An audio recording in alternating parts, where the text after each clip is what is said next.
Ninguém me disse que o nascimento de uma filha poderia mudar tanto um casamento.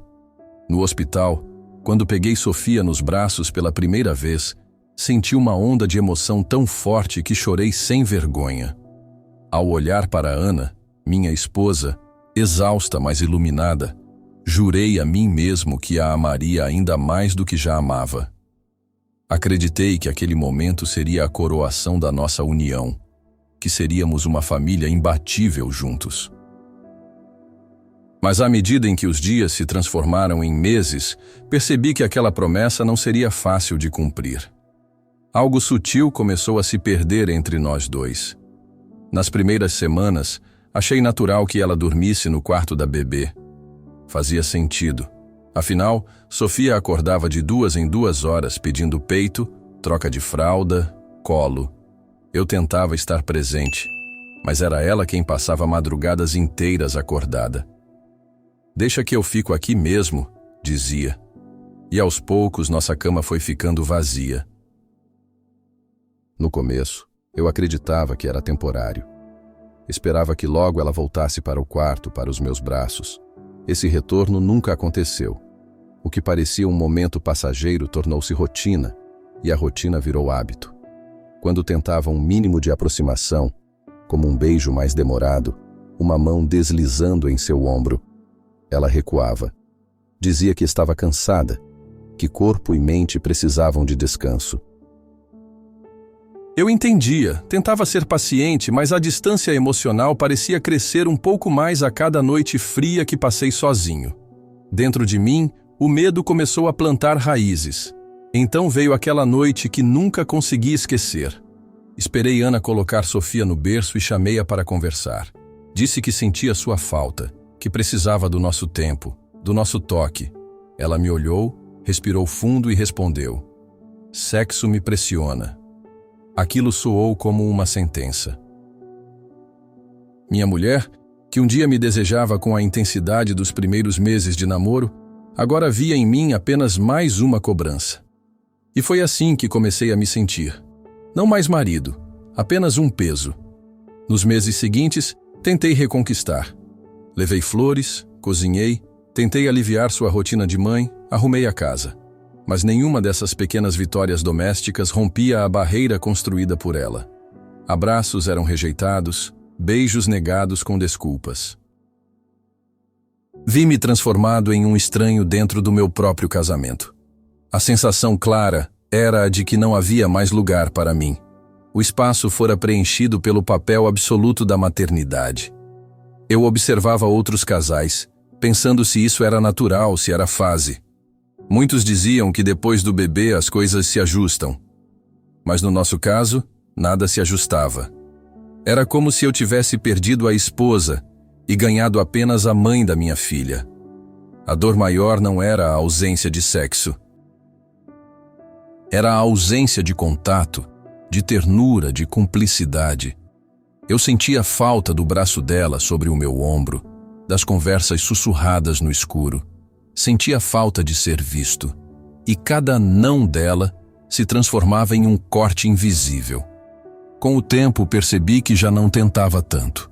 Além do medo da rejeição, havia também a sensação de humilhação. O silêncio dela gritava, mas aquela frase nunca saía da minha mente. Sexo a pressionava, como se amar o próprio marido tivesse se tornado um fardo. E eu, alguém que ela parecia querer se livrar. Antes de continuar, comente de que cidade está vendo esse vídeo. Curta e compartilhe esse vídeo com alguém. O tempo passou, e quando Sofia completou 6 meses, a frieza em casa já era insuportável. Eu tentava convencer a nós dois que tudo era apenas cansaço, que logo passaria. Mas a verdade é que o gelo se espalhava. E cada gesto meu de carinho parecia virar motivo de incômodo. O que mais doía não era ouvir um não, era ouvir o silêncio. O tipo de silêncio que diz tudo sem precisar de palavras. Juntei coragem para conversar mais uma vez. Ela estava no sofá, cansada, assistindo distraidamente algo na TV. Coloquei minha mão sobre a dela. Tentei puxar assunto, falar de nós, falar da falta que sentia. Mas ela, com os olhos ainda fixos na tela, disse: "Você não entende. Eu não consigo pensar nisso agora." Aquilo esvaziou qualquer tentativa. Senti-me inválido. Como se ela tivesse arrancado de mim a função mais íntima que um marido pode ter. Houve dias em que tentei planejar pequenas surpresas. Jantares simples, uma vela na mesa, roupas lavadas para aliviar o peso dela. Mas em cada tentativa, o desinteresse era o mesmo. Era como se eu fosse invisível. Tornei-me um colega de quarto, um ajudante para as coisas práticas, enquanto ela cada vez mais esquecia que eu existia como esposo. Meu coração começou a sentir o peso do desprezo. Minhas próprias inseguranças começaram a se acumular. Passei a me sentir menos homem, menos desejável, menos digno. Para alguém que sempre acreditou no amor incondicional, era como ter a fé arrancada do peito. E ao olhar para ela, ao lembrar do que fomos, a saudade pesava mais do que eu podia suportar. Às vezes, na madrugada, quando ficava acordado sozinho, pensava em como tudo começou. Lembrava das noites em que não conseguíamos nos desgrudar, dos planos, das viagens, da paixão. Parecia uma vida de outra pessoa. E a pergunta que martelava minha mente era: em que momento exato eu perdi a mulher que ela era? Não havia brigas explosivas, não havia violência, apenas o vazio. Um vazio que parecia engolir a casa inteira. E quanto mais eu insistia, mais distante ela ficava. Às vezes, de repente, vinha uma lágrima presa em meu olho quando passava por ela, e ela desviava o corpo. Era doloroso demais ser rejeitado por alguém que um dia disse que viveria a vida comigo. Comecei a achar que era normal sentir-se assim. Passei a aceitar que talvez casamento fosse isso, se acostumar com a solidão a dois. Mas dentro de mim, uma faísca de esperança ainda resistia. Mesmo rejeitado, ainda acreditava que poderia conquistar de volta aquela mulher. Eu não sabia que, enquanto eu esperava um milagre, Ana já havia desistido há muito tempo. Antes de continuar, se inscreva no canal e deixe seu like. O primeiro aniversário de Sofia chegou, mas nossa relação não renasceu. Planejei uma pequena festa só para nós, um jantar depois que nossa filha dormisse. Arrumei a mesa, cozinhei, fiz questão de comprar sua sobremesa favorita. Mas quando Sofia finalmente adormeceu, Ana disse estar exausta e foi direto para o quarto da bebê. A mesa posta, as velas acesas, o vinho aberto. Tudo ficou só, igual a mim. Então tentei algo maior. Planejei uma viagem de 2 dias, apenas nós dois, com Sofia ficando na casa da minha sogra. Minha ideia era nos reconectarmos, termos finalmente um tempo de casal. Mas a viagem foi um desastre. Ana passou a maior parte do tempo no celular, preocupada com Sofia. Quando tentei um beijo na praia, ela disse que estava preocupada com quem poderia ver. Na cama do hotel, as desculpas se repetiram. Dor de cabeça, cansaço, falta de clima. A frieza dela era uma muralha. Voltei daquela viagem com o coração esmagado. Entendi que ela não estava apenas cansada. Ela já não me via mais como homem, só como pai da filha dela. E, de repente, a vida perdeu um pouco mais de cor. Chorei sozinho naquela noite, pela primeira vez desde que tudo começou.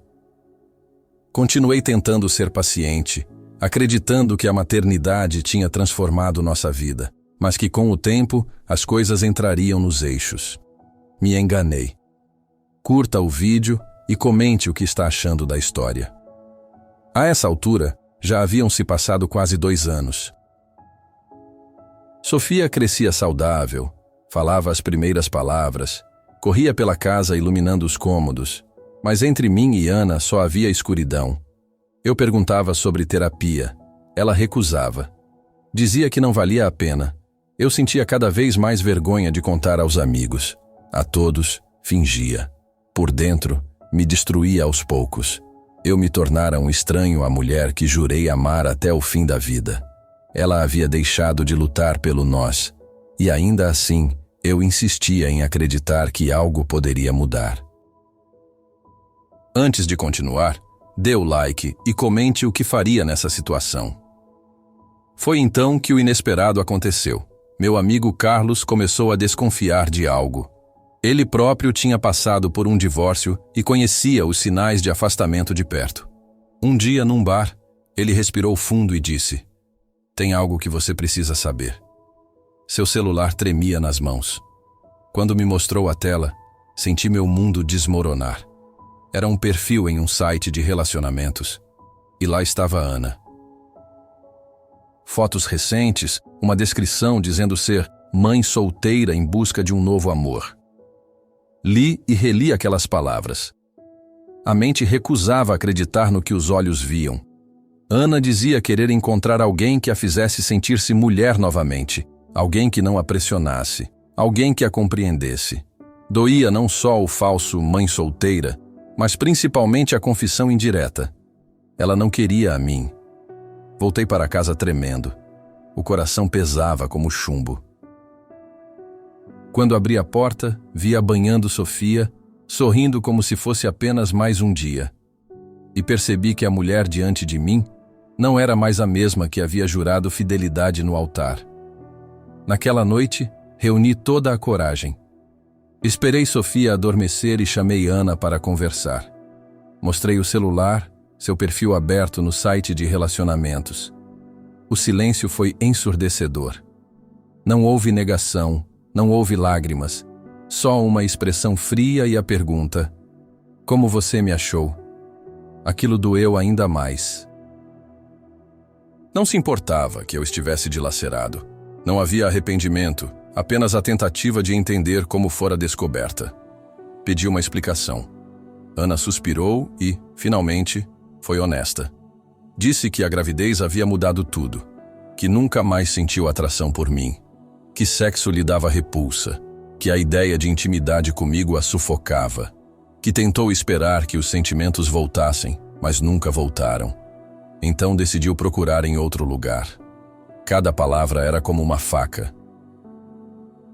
2 anos me culpando, achando que o problema era comigo, me arrastando na solidão para agora descobrir que ela já havia desistido de nós há muito. Não eram desculpas de cansaço. Era desinteresse. O divórcio foi inevitável, mas, ironicamente, foi no processo que Ana começou a demonstrar consciência do que havia perdido. Enquanto eu focava na minha filha e em refazer minha vida, ela parecia querer resgatar algo. Mandava mensagens mais carinhosas. Dizia que pensava em nós. Até comentou se não poderíamos tentar de novo. Era triste perceber o quanto o desejo dela só voltou quando eu decidi me afastar. Mas era tarde. O amor que sentia havia se desgastado até sumir. Eu não podia reconstruir uma casa sobre ruínas tão frágeis. Antes de continuar, se inscreva no canal e deixe seu like. Hoje, anos depois, sigo o meu caminho. Tenho a guarda compartilhada de Sofia, que é a luz da minha vida. Aprendi que ninguém deve mendigar afeto, que amor próprio é essencial. Ana tentou novos relacionamentos, mas não duraram. Hoje, ela olha nos meus olhos e às vezes vejo arrependimento. Mas arrependimento não reconstrói o que foi destruído por anos de silêncio e rejeição. Eu aprendi que quando alguém deixa de lutar, por mais que doa, não podemos lutar sozinho. O novo começo chegou. Reencontrei minha paz na paternidade. Descobri que o vazio que ela deixou pôde ser preenchido pelo amor puro de minha filha, pela reconstrução de mim mesmo. Não precisei de um novo amor imediato para me sentir vivo. Precisei me amar novamente. Agora, ajudo outros homens que passaram pelo que passei. Conto minha história, mostro as marcas e ensino. Nunca aceite migalhas emocionais de quem você dá banquetes de amor. O que a vida me ensinou é claro. Amor exige reciprocidade. Não se trata de culpar a maternidade, mas de reconhecer quando as escolhas de alguém excluem o outro. Se um relacionamento não é alimentado pelos dois, murcha. E quando isso acontece, É melhor encarar a dolorosa verdade do que insistir numa mentira confortável. Hoje, deixo essa mensagem para você. Se você se sente invisível ao lado de quem prometeu estar, reflita. Não é fraqueza escolher a si mesmo. Fraqueza é tentar sobreviver de restos de amor.